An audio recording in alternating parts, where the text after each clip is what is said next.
Hi guys, and welcome back to my channel, the Bookworm.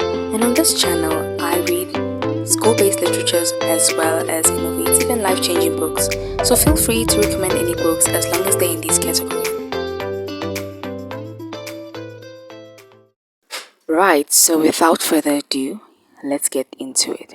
We are currently reading The Fault in Our Stars by JohnGreen. Chapter 1. Late in the winter of my 17th year, my mother decided I was depressed. Presumably because I rarely left the house, spent quite a lot of time in bed, read the same book over and over, ate infrequently, and devoted quite a bit of my abundant free time to thinking about death. Whenever you read a cancer booklet or a website or whatever, they always list depression among the side effects of cancer. But, in fact, depression is not a side effect of cancer.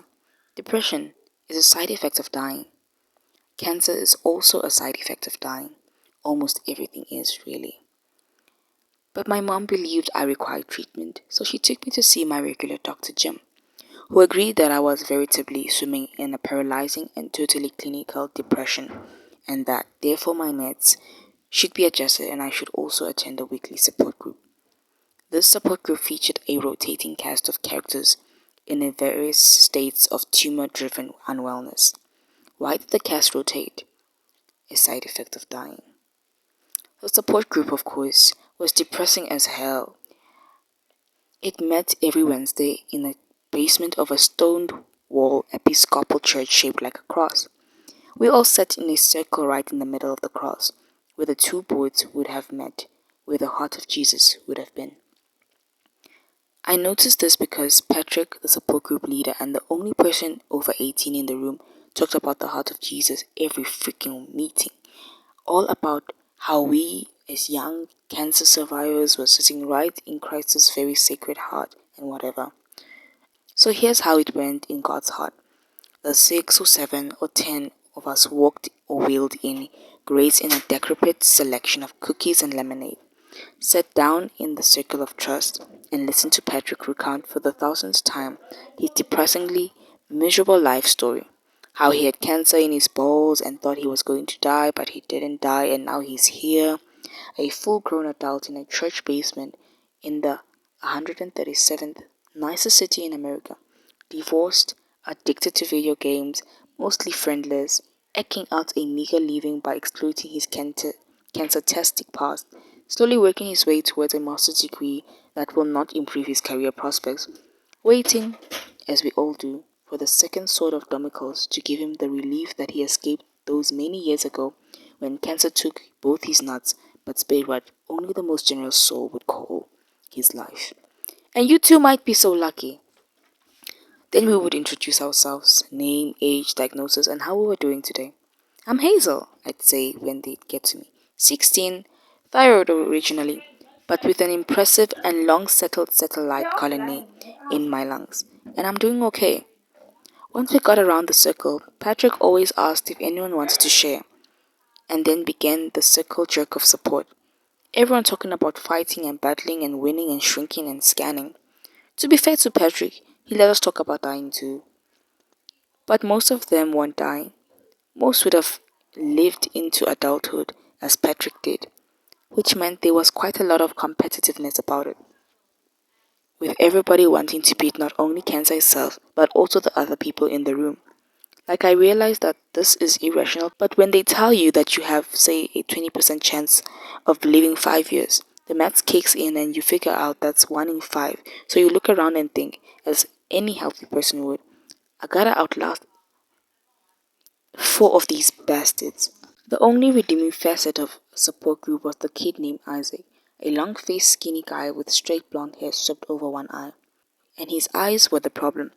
He had some fantastically improbable eye cancer. One eye had been cut out when he was a kid, and now he wore the kind of thick glasses that made his eyes, both the real one and the glass one, preternaturally huge, like his whole head was basically just the fake eye and his real eye staring at you. From what I could gather, on the rare occasions when Isaac shared with the group, a recurrence had placed his remaining eye in mortal peril. Isaac and I communicated almost exclusively through sighs.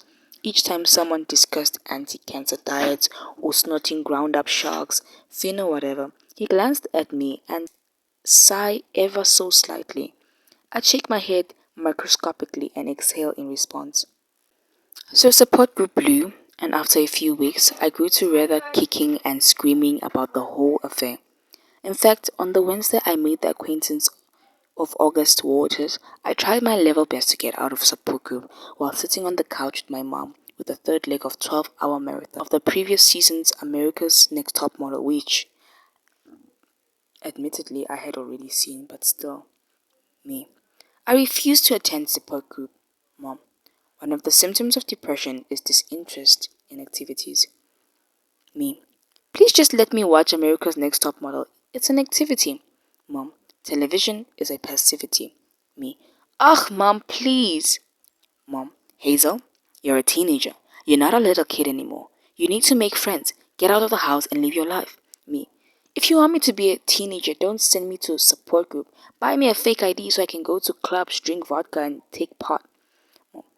Mom, you don't take part for starters. Me. See, that's the kind of thing I'd know if you got me a fake ID. Mom, you're going to support group. Me. Ugh! Mom, Hazel, you deserve a life. That shut me up, although I failed to see how attendance at support group met the definition of life. Still, I agreed to go after negotiating the right to record the 1.5 episodes of ANTM I'd been missing. I went to support group for the same reason I'd allow nurses with 18 months of graduate education to poison me with exotically named chemicals. I wanted to make my parents happy. There is only one thing in the world shittier than being it from cancer when you're 16. That's having a kid who bites it from cancer. There is only one thing in the world shittier than biting it from cancer when you're 16, and that's having a kid who bites it from cancer. Mom pulled into the circular driveway behind the church at 4:56. I pretended to fill with my oxygen tank for a few seconds just to kill time. Do you want me to carry it for you? No, it's fine, I said. The cylindrical green tank only weighed a few pounds, and I had this little steel cart to wheel it around behind me. It delivered 2 liters of oxygen to me each minute through a cannula, a transport tube that split just beneath my neck and wrapped behind my ears, then reunited in my nostrils. The contraption was necessary because my lungs sucked at being lungs. I love you, she said as I got out. You too, Mom. See you at 6. Make friends, she said through the roll-down window as I walked away. I didn't want to take the elevator because taking the elevator is a last days of kind of activity at support group. So I took the stairs. I grabbed a cookie and poured some lemonade into a Dixie cup and then turned round. A boy was staring at me. I was quite sure I'd never seen him before. Long and leanly muscled, he dropped the molded plastic elementary school chair he was sitting in. Mahogany hair, straight and short. He looked my age, maybe a year older, and he sat with his tailbone against the edge of the chair. His posture aggressively poor, one hand half in a pocket of dark jeans. I looked away, suddenly conscious of my myriad insufficiencies. I was wearing old jeans which had once been tight, but now sagged in weird places, and a yellow t-shirt advertising a band I didn't even like anymore. Also my hair. I had this page boy haircut, and I hadn't even bothered to brush it. Furthermore, I had ridiculously fat chipmunk cheeks, a side effect of treatment. I looked like a normally proportioned person with a balloon for a head.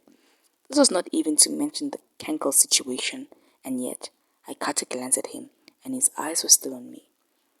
It occurred to me why they called it eye contact. I walked into the circle and sat next to Isaac. 2 seats away from the boy, I glanced again. He was still watching me. Look, let me just say it. He was hot. A non-hot boy stares at you relentlessly. It is at best awkward, and at worst a form of assault. But a hot boy, well. I pulled out my phone and clicked it so it would display the time. 4:59. The circle filled in with the unlucky 12 to 18s And then Patrick started us out with the serenity prayer. God, grant me the serenity to accept the things I cannot change, and the courage to change the things I can, and the wisdom to know the difference. The guy was still staring at me. I felt rather blushy. Finally, I decided that the proper strategy was to stare back. Boys do not have a monopoly at the staring business after all. So I looked over at Patrick, acknowledged for the 1,000th time his balllessness, etc. And soon, it was a staring contest. After a while, the boy smiled. And then finally his blue eyes glanced away. When he looked back at me, I flicked my eyebrows up to say, I win. He shrugged. Patrick continued, and then finally it was time for the introductions. Isaac, perhaps you'd like to go first. I know you're facing a challenging time. Yeah, Isaac said. I'm Isaac. I'm 17, and it's looking like I have to get surgery in a couple of weeks, after which I'll be blind. Not to complain or anything, because I know a lot of us have it worse. But yeah, I mean, being blind does sort of suck. My girlfriend helps though, and friends like Augustus. He nodded towards the boy who now had a name. So yeah, Isaac continued. He was looking at his hands, which he folded into each other like the top of a teepee. There's nothing you can do about it. We're here for you, Isaac, Patrick said. Let Isaac hear it, guys. Then we all in a monotone said, We're here for you, Isaac. Michael was next. He was 12. He had leukemia. He'd always had leukemia. He was okay, or so he said. He'd taken the elevator. Lida was 16 and pretty enough to be the object of the hot boy's eyes. She was a regular in a long remission from appendical cancer, which I had not previously known existed. She said, as she had every other time I attended a support group, that she felt strong, which felt like bragging to me as the oxygen drizzling nubs tickled my nostrils. There were 5 other before they got to him. He smiled a little when his turn came. His voice was low, smoky, and dead sexy.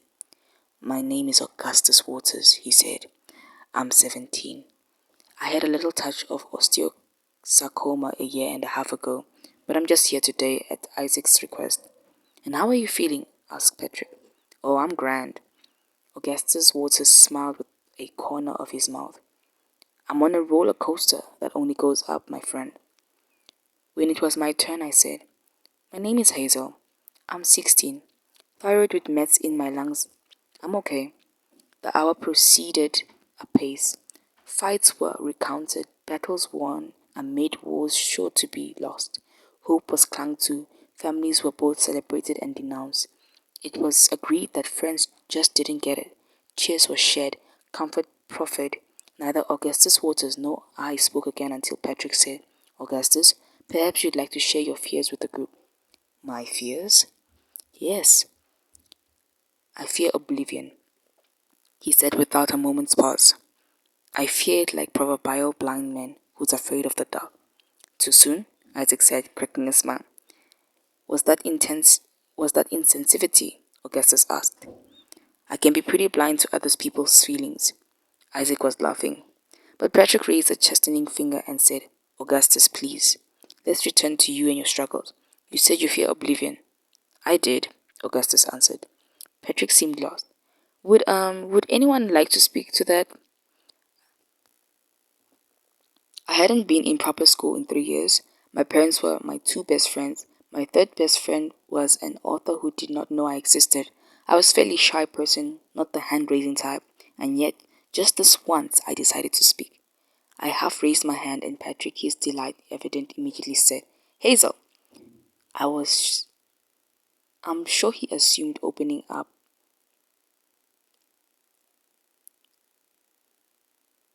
Becoming part of the group. I looked at Augustus Waters, who looked at me. You could almost see through his eyes. They were so blue. There will come a time, I said, when all of us are dead. All of us. There will come a time when there are no human beings remaining to remember that anyone ever existed or that our species ever did anything. There will be no one left to remember Aristotle or Cleopatra, let alone you. Everything that we did and built and wrote and thought we discovered will be forgotten, and all of this, I gestured encompassingly, will have been for naught. Maybe that time is coming soon. Maybe it is millions of years away, but even if we survive the collapse of our sun, we will not survive forever. There was a time before organisms experienced consciousness. There will be a time after. And if the inevitability of human oblivion worries you, I encourage you to ignore it. God knows that's what everyone else does. I'd learned this from my aforementioned third best friend, Peter van Houten, the reclusive author of An Imperial Affliction, the book that was as close a thing I had to a Bible. Peter van Houten was the only person I'd ever even come across who seemed to understand what it's like to be dying. Who seemed to A. understand what it's like to be dying, and B. not have died. After I finished, there was quite a long period of silence as I watched a smile spread all the way across Augustus' face. Not the little crooked smile of the boy trying to be sexy while he stared at me, but his real smile, too big for his face. God damn, Augustus said quietly. Aren't you something else? Neither of us said anything for the rest of the support group. At the end, we all had to hold hands, and Patrick led us in prayer. Lord Jesus Christ, we are gathered here in your heart, literally in your heart, as cancer survivors. You and you alone know us as we know ourselves. Guide us to life and the light through our times of trial. We pray for Isaac's eyes, for Michael's and James' blood, for Augustus' bones, for Hazel's lungs, for James' throat. We pray that you might heal us, that we might feel your love and your peace, which passes all understanding. And we remember in our hearts those whom we knew and loved, who have gone home to you. Maria and Kate and Joseph and Haley and Abigail and Angelina and Taylor and Gabrielle, and it was a long list. The world contains a lot of dead people, and while Patrick droned on reading the list from a sheet of paper because it was too long to memorize, I kept my eyes closed, trying to think prayerfully, but mostly imagining the day when my name would finally find its way onto the list. All the way at the end when people had stopped listening. When Patrick was finished, we said the stupid mantra together, living our best life today, and it was over. August Waters pushed himself out of his chair and walked over to me. His gait was crooked like his smile. He towered over me, but he kept his distance so I wouldn't have to crane my neck to look him in the eye. What's your name? He asked. Hazel. No, your full name. Hazel Grace Lancaster. He was just about to say something else when Isaac walked up. Hold on, Augustus said, raising a finger, and turned to Isaac. That was actually worse than you made it out to be. I told you it was bleak. Why did you bother with it? I don't know. It kind of helps. Augustus leaned in so he thought I couldn't hear. She's a regular. I couldn't hear Isaac's comment, but Augustus responded, I'll say. He clasped Isaac by both shoulders and then took half step away from him. Tell Hazel about clinic. Isaac leaned a hand against the snack table and focused his huge eye on me. Okay. So I went into clinic this morning and I was telling my surgeon that I'd rather be deaf than blind, and he said, it doesn't work that way. And I was like, yeah, I realize it doesn't work that way. I'm just saying I'd rather be deaf than blind if I had the choice, which I realize I don't. And he said, well, the good news is that you won't be deaf. And I was like, thank you for explaining that my eye cancer isn't going to make me deaf. I feel so fortunate that an intellectual giant like yourself would design to operate on me. He sounds like a winner, I said. I'm gonna try to get some eye cancer just so I can make this guy's acquaintance. Good luck with that. Alright, I should go. Monica's waiting for me. I gotta look at her a lot while I can. Counterinsurgents tomorrow, Augustus asked. Definitely. Isaac turned and ran up the stairs, taking them two at a time. Augustus Waters turned to me. Literally, he said. Literally? I asked. We are literally in the heart of Jesus, he said. I thought we were in church basement, but we were literally in the heart of Jesus. Someone should tell Jesus, I said. I mean, it's gotta be dangerous storing children with cancer in your heart. I would tell him myself, Augustus said, but unfortunately I am literally stuck inside his heart, so he won't be able to hear me. I laughed. He shook his head, just looking at me. What? I asked. Nothing, he said. Why are you looking at me like that? Augustus half smiled. Because you're beautiful. I enjoy looking at beautiful people, and I decided a while ago not to deny myself the simple pleasures of existence. A brief awkward silence ensued. Augustus plowed through. I mean, particularly given that, as you so deliciously pointed out, all of this will end in oblivion and everything. I kind of scoffed inside or exhaled in a way that was vaguely coffee and then said, I'm not you. You're like a millennial Natalie Portman. Like V for Vendetta. Natalie Portman. Never seen it, I said. Really? He asked. Pixie-haired, gorgeous girl dislikes authority and can't help but fall for a boy she knows is trouble. It's your autobiography, so far I can tell. His every syllable flirted. Honestly, he kind of turned me on. I didn't even know that guys could turn me on. Not like in real life. A younger girl walked past us. How's it going, Alyssa? He asked. She smiled and mumbled, Hi, Augustus. Memorial people, he explained. Memorial was the big research hospital. Where do you go? Children's, I said, my voice smaller than I expected it to be. He nodded. The conversation seemed over. Well, I said, nodding vaguely towards the steps that led us out of the literal heart of Jesus. I tilted my cart onto its wheel and started walking. He limped beside me. So, see you next time, maybe? I asked. You should see it, he said. V for Vendetta, I mean. Okay, I said. I'll look it up. No, with me, at my house, he said. Now. I stopped walking. I hardly know you, Augustus Waters. You could be an ex-murderer. He nodded. True enough, Hazel Grace.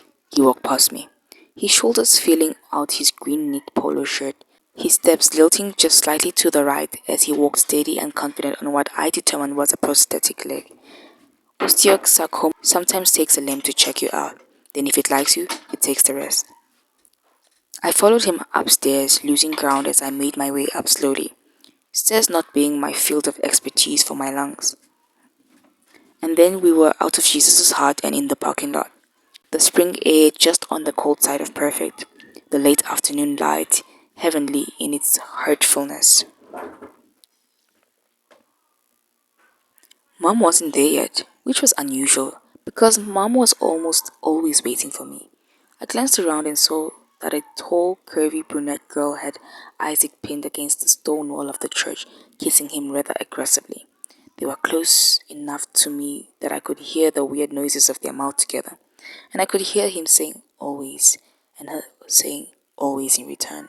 Suddenly standing next to me, Augustus half whispered, They are big believers in PDA. What's with the always? The slipping sounds intensified. Always is their thing. They always love each other and whatever. I would conservatively estimate they have texted each other the word always 4 million times in the last year. A couple more cars drove up, taking Michael and Alisa away. It was just Augustus and me now, watching Isaac and Monica, who proceeded apace as if they were not leaning against a place of worship. His hands reached for a boob over her shirt and pawed at it, his palm still while his finger moved around. I wondered if it felt good. Didn't seem like it would, but I decided to forgive Isaac on the grounds that he was going blind. The senses must feast while there is yet hunger and whatever.